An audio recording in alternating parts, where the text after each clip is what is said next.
భీమ్గల్లో SC ఏరియాలో 10వ వార్డులో అక్రమంగా చర్చి నిర్మించి ఆ పక్కనే ఉన్న రోడ్డును ప్యాక్ చేసి గోడ కట్టి రోడ్డును కబ్జా చేసిన ఇజ్రాయెల్ అనే పాస్టర్ గత కొన్ని సంవత్సరాలుగా ఇంట్లోనే చర్చి నడిపించి ఆ తర్వాత ఆ పక్కనే ఉన్న మంచినీటి బావిని కబ్జా చేసి దాని అడుగు భాగాన చర్చి నిర్మించి ఆ పక్కనే కాంప్లెక్స్ నిర్మించి ఆ గల్లీవారు నడిచే రోడ్డును బంద్ చేసి గోడ కట్టి దానిని కూడా కబ్జా చేయడం జరిగిందని ఈ విషయమై ఎన్నిసార్లు 10వ వార్డు ఎస్సీ కులస్తులు మున్సిపల్లో కంప్లైంట్ చేసినా వారు స్పందించకపోవడం, ఎన్నిసార్లు ఆఫీసుల చుట్టూ తిరిగినా ఏమీ ఫలితం లేకపోవడం లేదు.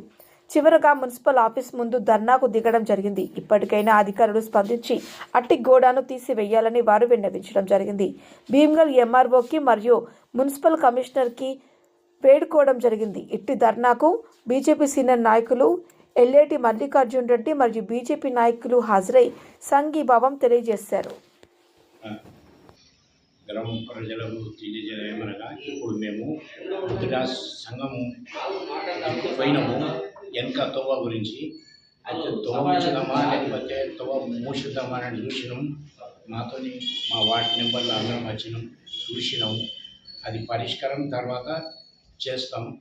ఎందుకంటే ఇప్పుడు మేము ఏం చెప్పలేకపోయినాం, అక్కడ గొడవలు అవుతున్నాయి. కాబట్టి మేము చూసి వచ్చినాం, వచ్చి సర్పంచ్ సార్కి రిపోర్ట్ ఇచ్చినాం. ఇక కూకోండి, అందరం కలిసి కూర్చోబెట్టి పరిష్కారం చేసుకుందాం.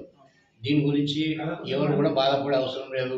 ఎందుకంటే ఊరు సమస్య అందరం కలిసిమెలిసి ఉండాలనే ఆలోచనలతో వట్టిగా చూసినాం. మేము నిర్ణయం తీసుకున్న తర్వాతనే ఎవరైనా అక్కడ ఏమైనా కట్టుడు కానీ ఏదైనా కానీ మీరు ఏం చేయొద్దు, అంత పరిష్కారం అయిన తర్వాత చేసుకోండి. ప్రైవేట్ పనులు ఎలాంటి అక్కడ పని చేయొద్దు, అందరం నిర్ణయించిన తర్వాత చేసుకోండి.